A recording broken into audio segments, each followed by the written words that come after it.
افسوس تو اس بات پر ہوتا ہے اگر آخرت میں ہم چلے گئے اور ہمیں کوئی بلڈنگ نہ ملی، ہمیں جنت نہ ملی، ہمیں وہاں سکون نہ ملا، ہمیں وہاں راحت نہ ملی، بلکہ عذاب ہی عذاب، شرمندگی ہی شرمندگی، اور اللہ تعالیٰ کی طرف سے ٹھکرانا اور جہنم کی طرف دھکے دینا، اور فرشتوں کا ہمیں زنجیروں میں باندھ کر جہنم کی طرف لے جانا، گھسیٹ گھسیٹ کر جہنم میں دھکا دے دینا، منہ کے بل گھسیٹ کر جہنم میں عہدے منہ ڈال دینا، افسوس اس بات پر ہونا چاہیے۔ فاعوذ باللہ من الشیطان الرجیم، بسم اللہ الرحمن الرحیم۔ وَرَبُّكَ الْغَنِيُّ ذُو الرَّحْمَةِ، صدق اللہ العظیم۔ محترم بزرگوں، عزیز ساتھیوں،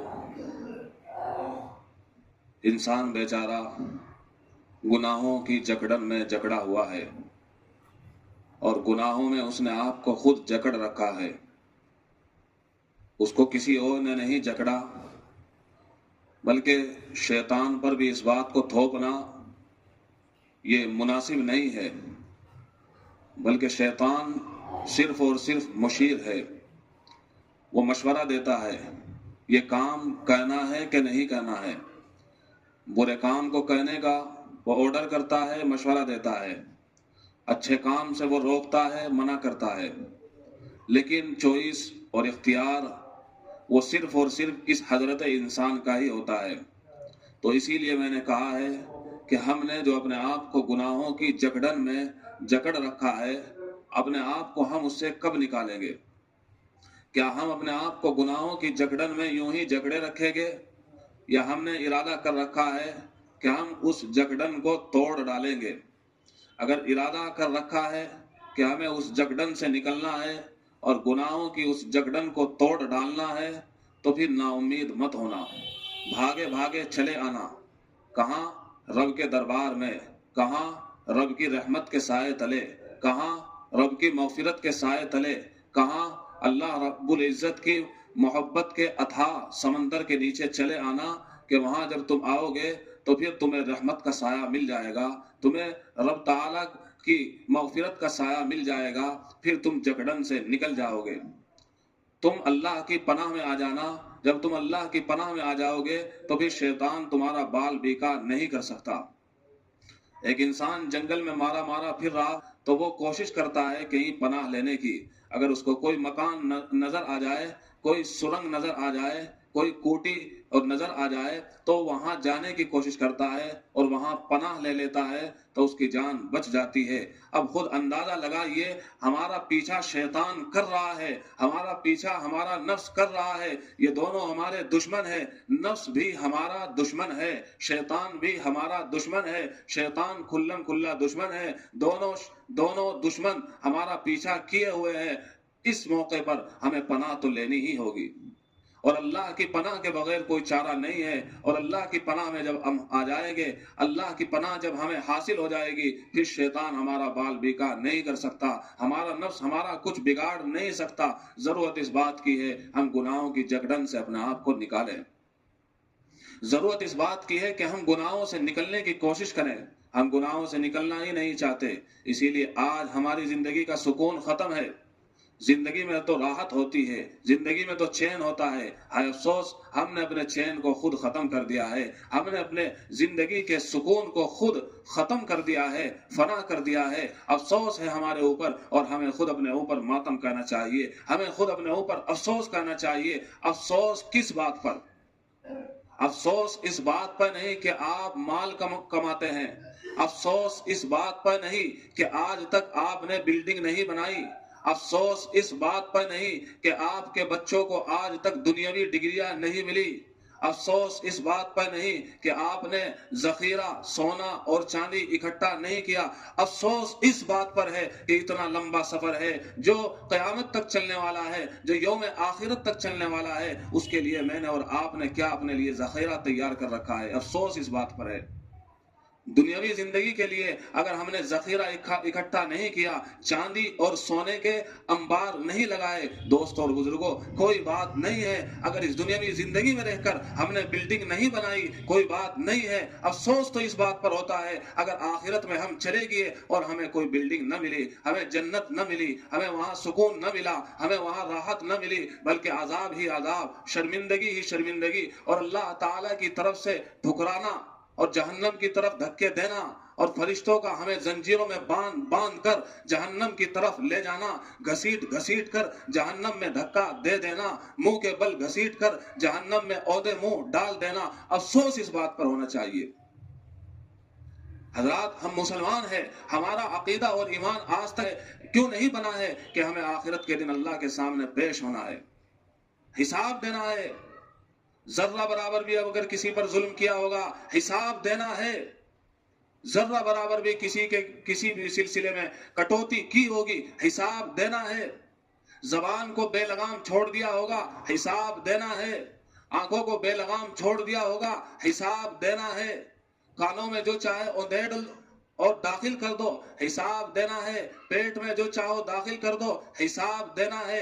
ہاتھوں کو جیسے چاہو استعمال کر دو، حساب دینا ہے۔ جوانی کو جیسے چاہو استعمال کر دو، حساب دینا ہے۔ زندگی کو جیسے چاہو استعمال کر دو، حساب دینا ہے۔ اپنے مال کو جیسے چاہو ایسے ہی استعمال کر دو اور ایسے ہی خرچ کر دو، حساب دینا ہے۔ مال کو جیسے چاہو کماؤ، حاصل کرو، حساب دینا ہے۔ اس لیے کہ ہم قانون الہی کے پابند ہیں، ہم رسول مصطفیٰ صلی اللہ علیہ وسلم کے فرمان کے تابع دار ہیں، ہم عاشق مصطفیٰ ہیں۔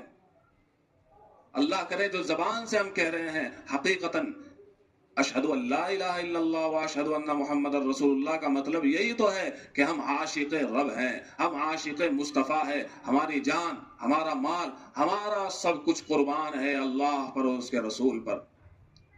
اپنی انا کو فنا کر دینا، میری بات میری بات میری بات، یہ کوئی بات نہیں ہے دوستوں اور بزرگوں۔ میری بات میری بات، اللہ کی بات بات ہے، رسول اللہ کی بات بات ہے، تیری بات کیا بات ہوئی؟ ہر کوئی یہی چاہ رہا ہے، خاندان کا چودھری یہی چاہ رہا ہے، خاندان کا بڑا یہی چاہ رہا ہے، بس میری بات میری بات میری بات۔ اپنی بات کوئی بات نہیں ہے، اللہ کی بات بات ہے، رسول اللہ کی بات بات ہے، اپنی بات کوئی بات نہیں ہے۔ میں مٹی ہوں، آپ مٹی ہے، مٹی کی کیا بات؟ مٹی تو فنا ہونے والی چیز ہے، لہذا اللہ کی بات، اللہ کی بات، اپنے من کی بھی کوئی بات نہیں۔ انسان اپنے من کے لیے کیا کچھ کر رہا ہے، رشتوں کو ہے، بھائی بھائی میں اختلاف ہے، صرف اختلاف، صرف انا کا اختلاف۔ انا تو فنا ہونی ہے دوست، کی انا نکل گئی، نمرود کی انا نکل گئی، فرعون کی انا ختم ہو گئی۔ اس نے بھی کہا تھا انا ربکم الاعلی، میں، تو کیا سب سے بڑا رب۔ آج اس کی انا بھی نکل گئی، اس کی انا کو فنا، نمرود کی انا کو فنا، شداد کی انا کو فنا، حامان کی انا کو فنا۔ یہ جتنے متکبرین اپنی انا انا انا انا کر رہے ہیں کہ میں میری بات میری بات، سب کی انا کو فنا ہونا ہے، اللہ کی انا باقی رہے گی، اللہ کی انا باقی رہے گی، اللہ کی انا باقی رہے گی۔ قیامت کے دن وہ کہے گا آج بتاؤ تمہارا پروردگار کون ہے۔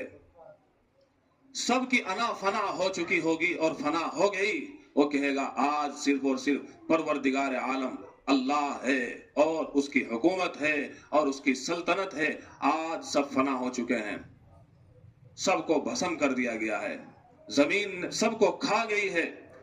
بڑے بڑے سردار آئے ہیں اس دنیا میں، تو دوستوں اور بزرگوں اپنی انا کو فنا کیجئے، اپنے اس نفس کو ماریے۔ رمضان کا مقصد یہی ہے کہ اپنی انا کو فنا کر دینا۔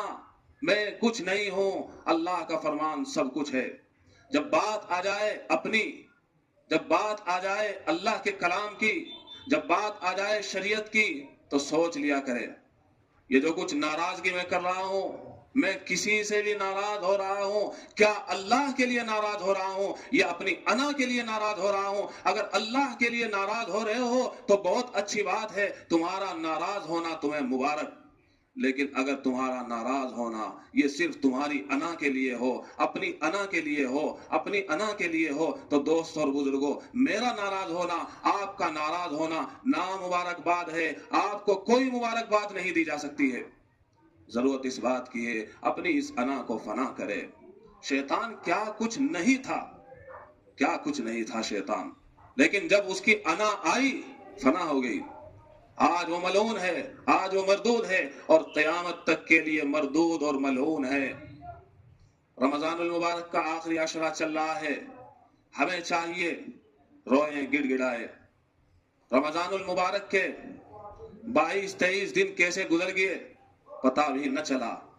جب اتنے سارے دنوں کا پتہ نہیں چلا تو یہ 7 دن تو جانے کے لیے بالکل تیار کھڑے ہیں۔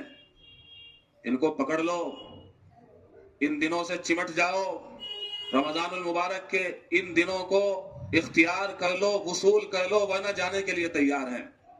حضرت صلی اللہ تعالی علیہ وسلم رمضان المبارک کے اس اخیر عشرے میں اتنی عبادت کرتے تھے، اتنی عبادت کرتے تھے کہ اور دنوں کے مقابلے میں زیادہ عبادت کرتے تھے۔ حضرت صلی اللہ تعالی علیہ وسلم اس اخیر عشرے میں باقاعدہ اپنے گھر کی مستورات اور اپنے گھر والوں کو بھی جگایا کرتے تھے۔ آپ علیہ السلام اس عشرے کو پانے کے لیے اتاہ کوشش کرتے تھے، پوری کوشش کرتے تھے، پوری جان لگا دیا کرتے تھے آپ علیہ السلام۔ یہ سونے کا مہینہ نہیں ہے، سونے کی قضا ہو سکتی ہے دوستو، لیکن رونے کی قضا کب کرو گے؟ یہ رونے کا مہینہ ہے، یہ رونے کا عشرہ ہے۔ مانگ کیا مانگتا ہے؟ اعلان ہو رہا ہے، اور اعلان کرنے والا کون؟ رب تعالی۔ اعلان کرنے والا کون؟ ہم سب کا رب اللہ، وہ اعلان کر رہا ہے، اپنی رحمت کے سائے میں ہمیں ڈھانپنا چاہتا ہے، اپنی رحمت کا سایہ ہمیں دینا چاہتا ہے۔ سائے میں آؤ تو صحیح، یہ جو دنیا کی گرمی آپ برداشت کر رہے ہو، اللہ کی رحمت کے سائے تلے آ جاؤ، وہ بلا رہا ہے۔ اس کی رحمت بڑی وسیع ہے، اس نے خود کہا ہے میری رحمت ہر چیز پر وسیع ہے۔ ہمارے گناہ اگرچہ بہت ہیں، لیکن یاد رکھنا چاہیے رب تعالیٰ کی رحمت سے، اللہ کی رحمت سے ہمارے گناہ کم ہیں، لہذا ہمیں اس کی رحمت کو مانگنا چاہیے۔ یہ وہ راتیں چل رہی ہیں جس میں رب تعالیٰ نے شب قدر جیسی رات کو رکھا ہے جو 1000 مہینوں سے بہتر ہے، یعنی جس کو شب قدر مل گئی وہ تو باقسمت ہو گیا، وہ تو بامراد ہو گیا، گویا کہ 80 سال 83 سال تقریباً اس نے عبادت کی ہے۔ عمریں اگر کم ملی ہے امت محمدیہ کو گھبرانے کی ضرورت نہیں ہے، حضرت صلی اللہ علیہ وسلم نے ہمارے لیے انتظام کروا دیا ہے۔ ہر سال الگ سے 80 سال کی عبادت کا ثواب مل جایا کرے گا۔ مقابلہ کر لو پچھلی امتوں کا اور اس امت کا، اگر ہر سال ایک طرح الگ سے 80 سال کی عبادت کا ثواب دیا جا رہا ہے تو خود اندازہ لگا لیجئے کہ کتنے 1000 سال بن رہے ہوگے۔